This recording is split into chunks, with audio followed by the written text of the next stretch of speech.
Dear students, अस्सलाम वालेकुम। आज का हमारा टॉपिक है लेजिस्लेचर। बहुत ही इंपॉर्टेंट टॉपिक है 11th के सिलेबस में। और मैंने आपको पहले ही बताया है कि हमारा मुल्क जो है, हमारा हिंदुस्तान जो है, ये स्टैंड करता है ऑन 3 पिलर्स। और ये 3 पिलर क्या है? Executive, legislature and judiciary. Executive, legislature and judiciary, these are the 3 pillars of our country। और ये तीनों पिलर्स जो हमारे मुल्क के हैं, हमारे कॉन्स्टिट्यूशन ने इन तीनों पिलर्स को मजबूत बनाया है। क्योंकि अगर इन 3 पिलर्स में से कोई एक भी पिलर कमजोर होगा तो हमारे मुल्क पे उसके गलत असरात नुमाया होंगे। तो फिलहाल आज हम इन 3 पिलर्स में से एक पिलर को पढ़ने जा रहे हैं, जिस पिलर का नाम है लेजिस्लेचर। अगर हम लफ्जी माने निकालेंगे लेजिस्लेचर का, तो लेजिस्लेचर का मतलब है law making body. Law making body यानी कानून बनाने का इदारा। यानी ये एक ऐसा यूनिट है जहां पे हमारे कानून बनते हैं। मुल्क के जितने भी कवानीन हैं, वो सारे के सारे कवानीन लेजिस्लेचर में ही बनते हैं। और न सिर्फ कवानीन बनते हैं, बल्कि हमारे मुल्क की जितनी भी पॉलिसीज, जितने भी प्रोग्राम्स, जितने भी रूल्स, जितने भी रेगुलेशंस बनते हैं, उन सारे रूल्स पे, रेगुलेशंस पे, लॉज पे डिबेट जो होता है, वो सारा का सारा कहां पे होता है? लेजिस्लेचर में। और जहां तक हमारे मुल्क के लेजिस्लेचर का सवाल है, क्योंकि आपको ये पता है कि हिंदुस्तान का जो हुकूमती निजाम है उसको हम बोलते हैं फेडरल सिस्टम ऑफ गवर्नमेंट। यानी यहां पे हुकूमत एक ही किस्म की नहीं है, बल्कि यहां पे 2 किस्मों की हुकूमत पाई जाती है।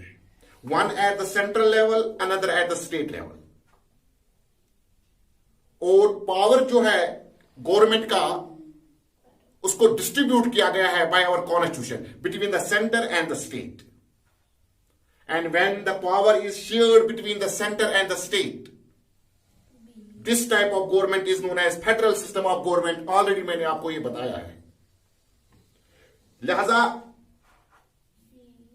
ये जो हमारे स्टेटों में भी पाया जाता है अलग किस्म का लेजिस्लेचर, स्टेट लेजिस्लेचर। यानी हमारे यहां मुल्की सतह पे भी अलग लेजिस्लेचर है और स्टेट लेवल पे भी अलग लेजिस्लेचर है। क्योंकि हम पहले जो हमारा सेंट्रल लेजिस्लेचर है उसके बारे में आज हम पढ़ेंगे, सेंट्रल लेजिस्लेचर के बारे में। तो सेंट्रल लेजिस्लेचर जो हमारा है, इसको हम सिंपल वे में कहते हैं parliament of India. Parliament of India यानी जो हमारे मुल्क का पार्लियामेंट है, वही हमारे मुल्क का लेजिस्लेचर है। क्योंकि हमारे मुल्क की जितनी भी पॉलिसीज, हमारे मुल्क में जितने भी डिसीजन लिए जाते हैं, वो हमारे मुल्क का पार्लियामेंट लेता है, यानी हमारे मुल्क का लेजिस्लेचर लेता है। और जहां तक हमारे कॉन्स्टिट्यूशन का सवाल है, हमारे कॉन्स्टिट्यूशन में साफ तौर पे कहा गया है कि जो हमारे सेंटर में लेजिस्लेचर होगा यानी पार्लियामेंट होगा, ये होगा बाई कैमरल। इसको हम कहते हैं बाई कैमरल लेजिस्लेचर, क्योंकि लेजिस्लेचर की दो किस्में हैं. One is known as bicameral legislature and another is known as unicameral legislature. Bicameral legislature and unicameral legislature. These are the two types of legislatures. यहां पे आप देखोगे बाई का मतलब है टू, कैमरल का मतलब है चैम्बर्स, और लेजिस्लेचर का मतलब है लॉ मेकिंग बॉडी या इदारा या इंस्टीट्यूशन. इसी तरह से यहां पे यूनिक का मतलब है one, cameral means chambers, houses, parts. यानी हमारे लेजिस्लेचर में दो चैम्बर्स भी हो सकते हैं और हमारे लेजिस्लेचर में एक चैम्बर भी हो सकता है. इसका क्या मतलब है? As per our constitution it is compulsory, it is mandatory कि जो हमारा पार्लियामेंट होगा ये हमेशा रहेगा bicameral legislature. Bicameral यानी हमारा पार्लियामेंट जब से बना है तब से लेके आज तक आपने देखा होगा हमारा पार्लियामेंट जो काम करता है ये काम करता है दो हाउसेस में. वही है by cameral, to houses, two chambers. क्योंकि हमारे कॉन्स्टिट्यूशन ने वाज़ेह किया है कि हमारा पार्लियामेंट हमेशा रहेगा बाई कैमरल. और जहां तक स्टेट्स का ताल्लुक है, हमारे कॉन्स्टिट्यूशन ने स्टेट्स के लिए ये जो है ये रखा है ऑप्शनल. यानी ये स्टेट्स पे छोड़ा गया है.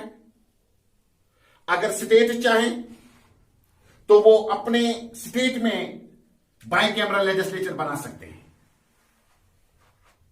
अगर स्टेट्स चाहें तो वो हम अपने स्टेट में रख सकते हैं यूनिकैमरल लेजिस्लेचर. अगर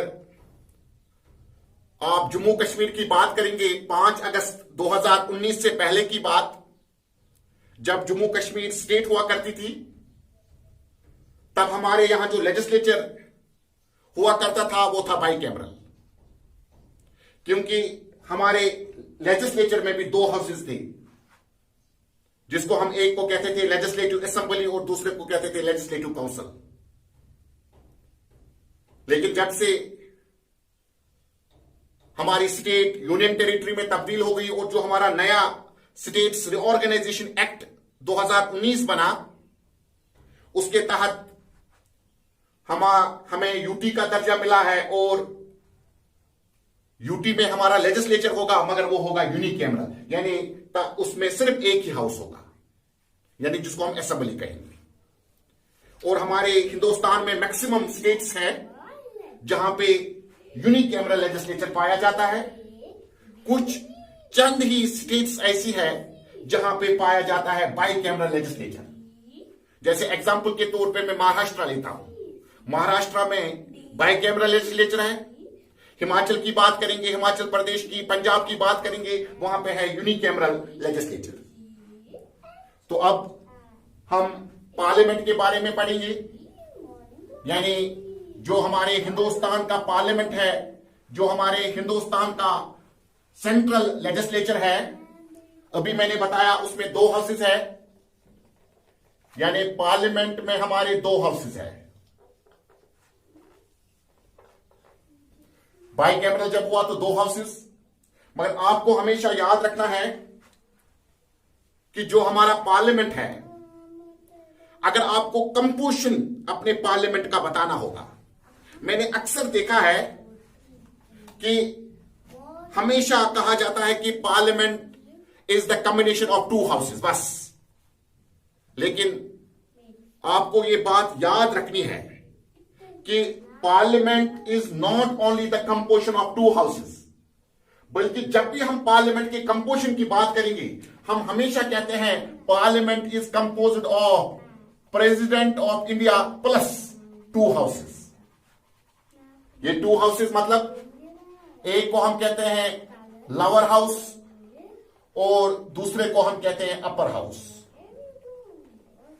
लोअर हाउस, अपर हाउस, यानी our parliament is composed of president plus lower house plus upper house. ये लोअर हाउस और अपर हाउस हमें समझ में नहीं आता है, तो लिहाजा इसको समझाने के लिए मैं लोअर हाउस का दूसरा नाम देता हूं. इसी को हम कहते हैं लोकसभा, और अपर हाउस को हम कहते हैं Rajya Sabha. Lok Sabha is also known as lower house. Rajya Sabha is also known as upper house.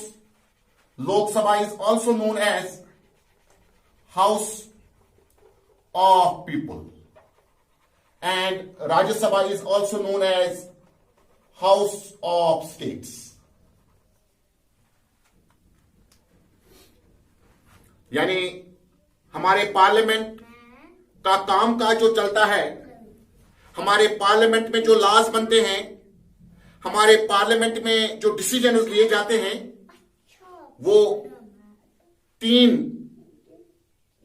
जो हमारे पार्टनर्स हैं इसमें, प्रेसिडेंट, लोकसभा एंड राज्यसभा, ये कलेक्टिवली, क्योंकि हम हमेशा कहते हैं लॉज पार्लियामेंट में बनते हैं.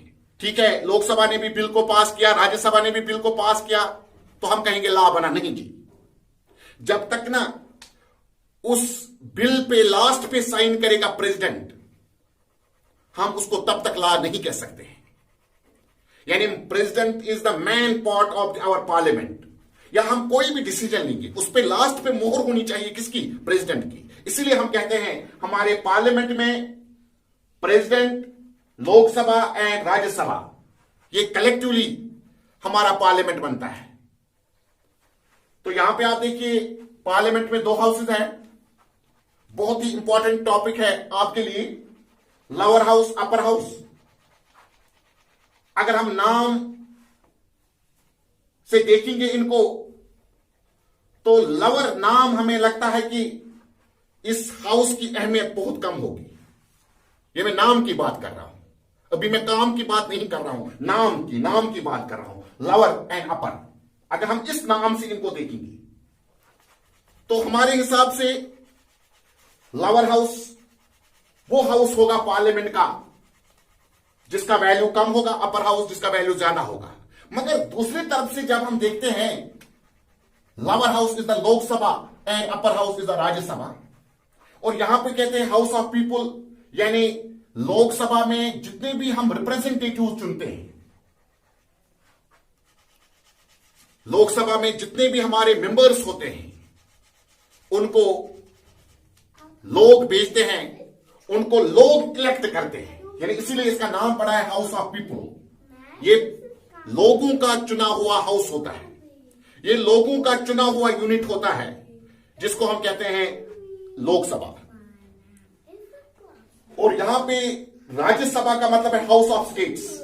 यानी यहां पे डायरेक्ट इलेक्शन नहीं होता है, यहां पे इनडायरेक्ट इलेक्शन के जरिए जो हमारे स्टेट लेजिस्लेचर्स है, जो हमारे स्टेट के एमएलएज हैं, वही चुनते हैं किनको? पार्लियामेंट मेंबर्स को राज्यसभा के लिए. तो अगर हम उस हिसाब से देखेंगे, यानी लोकसभा में मेहनत करके अपने काम के नाम पे वोट लेके लोग पार्लियामेंट आते हैं, और यहां पे राज्यसभा में कोई भी आ सकता है जिसका नाम होगा, जिसकी फेम होगी, तो वो भी राज्यसभा में आ सकता है.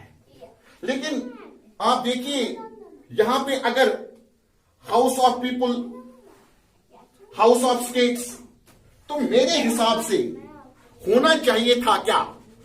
यहां पे नाम इधर उधर होना चाहिए था. यानी मेरे हिसाब से लोकसभा सबसे सुपीरियर हाउस है, क्योंकि यहां पे डायरेक्ट इलेक्शन होता है. तो मेरे हिसाब से इसका नाम होना चाहिए था अपर हाउस, और राज्यसभा का नाम होना चाहिए था लोअर हाउस.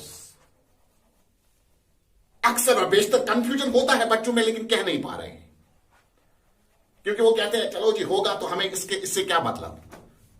नहीं जी, आपको ये समझना है, अगर लोकसभा सबसे सुपीरियर हाउस है, लोकसभा में इलेक्शन करके लोग आते हैं, तो इसका नाम लोअर क्यों है और राज्यसभा का नाम अपर क्यों है?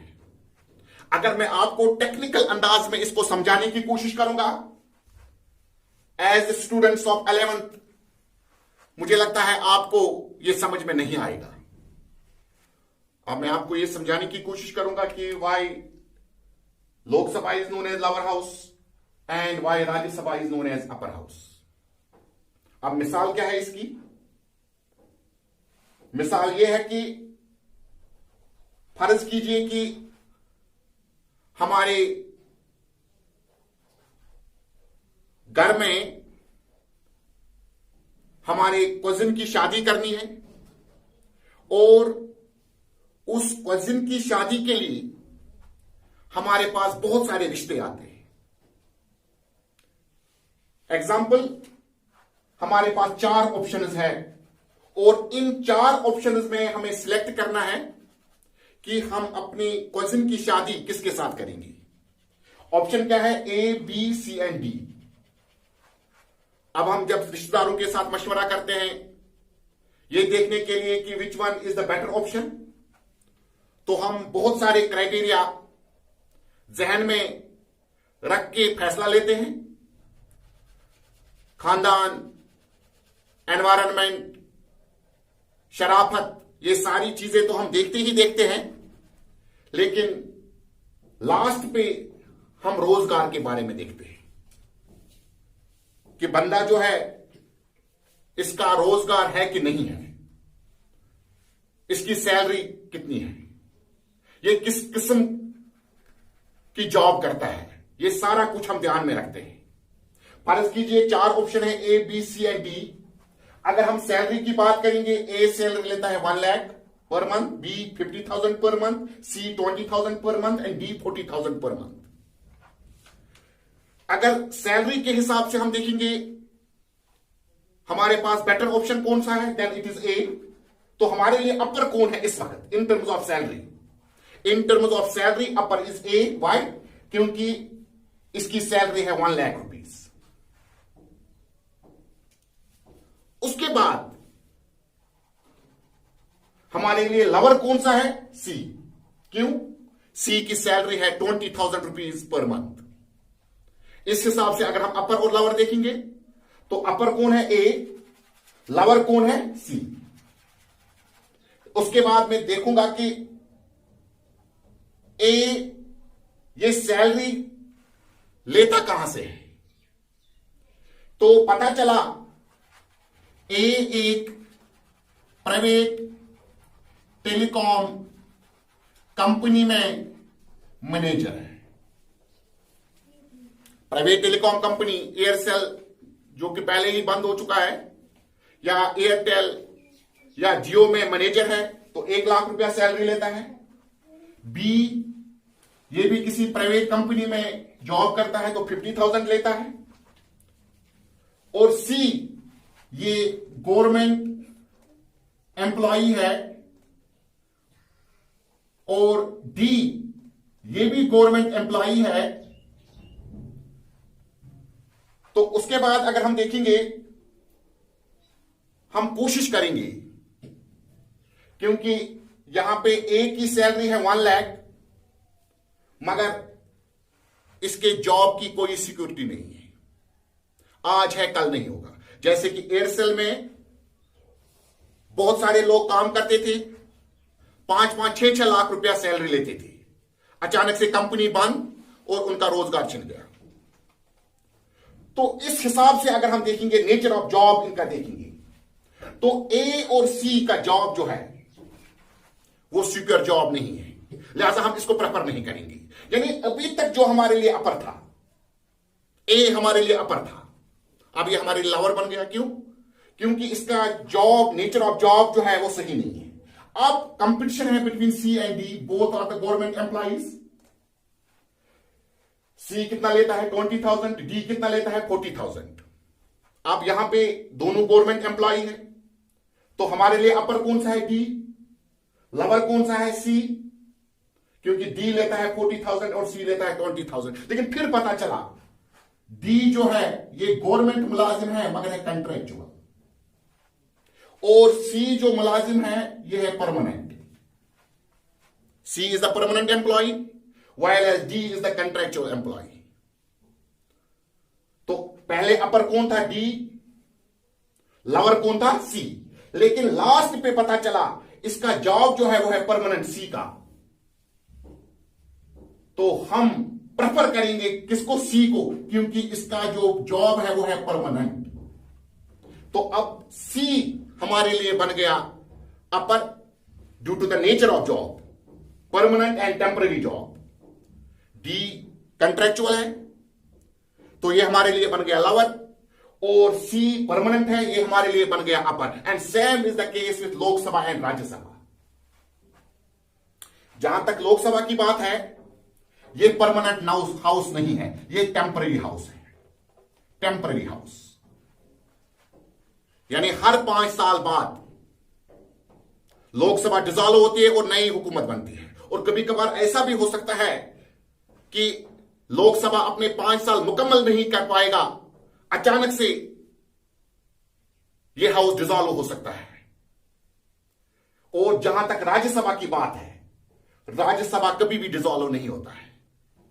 इवन इमरजेंसी में भी राज्यसभा के मेंबर्स, राज्यसभा जो हाउस है, यह डिसॉल्व नहीं होता है। यानी इस हिसाब से अगर हम देखेंगे, Rajya Sabha is the permanent house while as Lok Sabha is the temporary house. इस बुनियाद पे, कामकाज के बुनियाद पे नहीं हमने इसको बनाया अपर एंड लोअर, बल्कि किस बुनियाद पे हमने इसको बनाया upper and lower? Lok Sabha is the temporary house, hence it is known as lower house, while as Rajya Sabha is the permanent house and hence it is known as upper house. मुझे उम्मीद है आपको ये कंसेप्ट क्लियर हुआ होगा, क्यों हम राज्यसभा को अपर हाउस के नाम से जानते हैं और क्यों हम लोकसभा को लोअर हाउस के नाम से जानते हैं। इंशाल्लाह हम अगले वीडियो में लोअर हाउस की कंपोजिशन, अपर हाउस की कंपोजिशन, लोअर हाउस के फंक्शंस, लोअर हाउस के फंक्शंस, लोअर हाउस के क्या बोलते हैं हम इसको, एडवांटेजेस, और अपर हाउस के फीचर्स पढ़ेंगे। इंशाल्लाह हम अगले वीडियो में इन सारी चीजों पे बात करेंगे। तब तक के लिए अस्सलामु अलैकुम।